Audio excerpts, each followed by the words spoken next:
Hello and welcome to Fireside Chat number 15. This is Dr. Kennedy Ewulu. We're going to be talking a little bit today about big dreams, making it happen for organizations and teams. And our title for today is Staying There and How to Avoid Team Dysfunctions. That is a QR code to the book.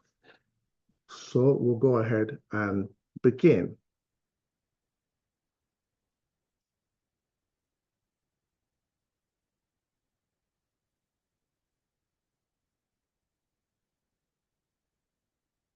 So, welcome to our Fireside Chat today. In our Fireside Chat series, we're going to be looking at staying there, how to avoid team dysfunctions. As I said, I'm Dr. KD Ewulu, executive coach and author of that leadership book we're going to be looking at today, which is titled Big Dreams, Making It Happen for Organizations and Teams. So thanks so much for joining me for this 15-minute chat. And if you're not able to join us live, that's fine. You can watch the replay of the presentation at a more convenient time on LinkedIn, YouTube, or Facebook. So today, and over the next two broadcasts, we're going to be exploring the powerful paradox and enigma known as team dynamics. We're going to be reviewing definitions and meanings for today. The mindset to expect them as integral parts of the team building and cohesion process. And of course, some do's and don'ts that are going to enable us leverage our understanding of team dysfunctions to improve our teamwork. So let's go ahead and begin. Team dysfunctions occur when people from varying backgrounds are brought together to work as a group. Team dysfunctions are inevitable because of team members' differences in upbringing, in race, in ethnicity, in educational accomplishments, in gender, in social exposure, just to mention a few. According to globally acclaimed author and team dynamics expert, Patrick Lencioni, in 2002, he posits that team dysfunctions can be classified into 5 categories. And these categories are, I'm going to enumerate them before we take them one at a time to briefly explain what they mean. The first dysfunction of teams is called absence of trust. Number 2 is called fear of conflict. Number 3 is lack of commitment. Number 4 is avoidance of accountability. And of course, number 5 is inattention to results. But before I define them, I want to share one of my favorite quotes with you. And that is a quote from Michael Jordan. We all know who Michael Jordan is, okay? According to him, talent wins games, but teamwork wins championships. You can achieve so much more when each member of a team know their roles, they utilize their skills, and most importantly, they support the effort of other team members. So, now, let's briefly define team dysfunctions, okay? Number 1, absence of trust. This is the lack of confidence amongst team members that the intentions of their peers are honorable, that they don't have to be careful around the group, and that they can be comfortably vulnerable with each other. So when team members still nurture the fear that their weaknesses, their lack of professional or operative skills, their poor interpersonal skills, their mistakes, or even their requests for help can and will be used against them in future competitive spheres. They recoil. They become secretive. This becomes the basis for the first dysfunction termed absence of trust.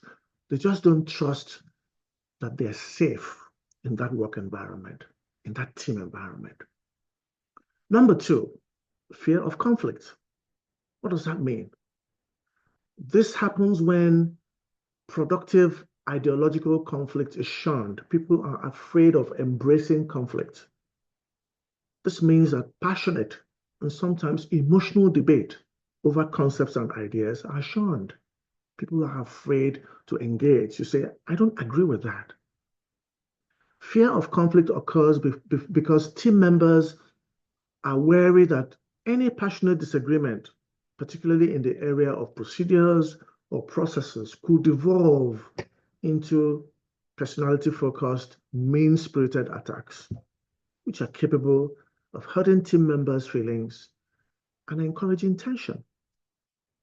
On the surface, therefore, relationships seem normal, but underneath the surface, discontent is simmering due to those undebated and unresolved issues. Number 3 dysfunction is called lack of commitment. And lack of commitment happens when teams do not make clear and timely decisions. Team members seldom have complete buy-in to decisions that are reached because they didn't have room to make their own suggestions. They didn't have room to be involved in decision making. Because of that, they don't have full buy-in to whatever decisions that are reached. And this results in a lack of commitment to those decisions. To that way forward, there's a lack of commitment from those who were just mere bystanders. So basically, as I said, this dysfunction occurs when team members are not heard, consensus is impossible, and firm forward progression with the consensus decision is not practiced. As I say here, most leaders know that it is better to make a decision boldly and be wrong, and then change direction with equal boldness than to waffle and flip-flop. Again, this is according to Patrick Lencioni. The fourth dysfunction of teams is what is called avoidance of accountability.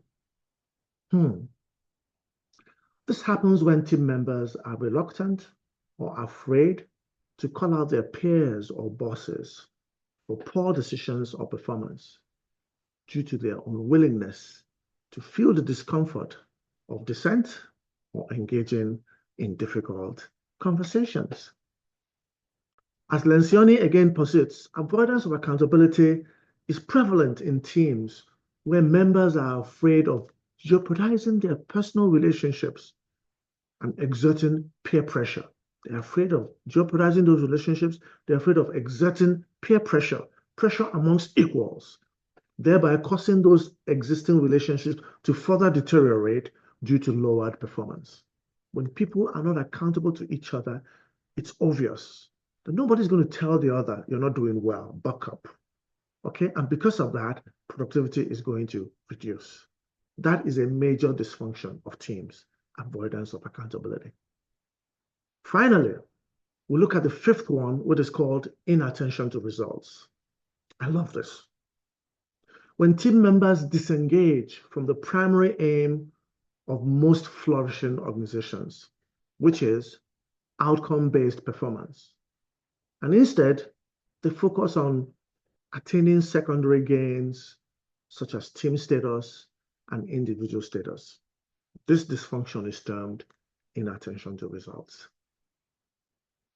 According to Lencioni, it's worth noting here that outcome-based performance does lead to financial profits and professional esteem. Correct. However, we must also know that these are critical ingredients for teams to have pride in their work and to be motivated to excel. Focus should therefore remain on these and must not be allowed to shift to personal gains and team membership status. At the end of proceedings, our bosses, our stakeholders are only interested, my friends, in outcomes and not narratives. So it's important that we pay attention to results. So, in conclusion, if we can eliminate or no, reduce, because it's nearly impossible to eliminate the occurrence of these 5 dysfunctions. If we can reduce occurrence of these 5 dysfunctions, there will be more cohesion. There will be more geometrically improved productivity. and there'll be more team member retention within our work environments. So let's make that effort today. All right? Let's make that effort today.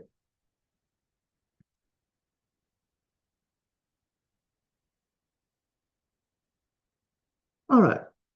So I want us to get prepared for broadcast number 16. All right? Grab my book at the QR code you see on the screen right now. Okay? Grab my book at that QR code. Give me a moment. The QR code you see right on the center of the screen there is going to lead you to any of those two links there. The paperback link is the first one, and the ebook link is the next one. Okay? If you want to have a conversation with me, discuss further, you might want to go, as you can see on the screen there, book an appointment, 30-minute appointment with me to explore all the other training initiatives we have.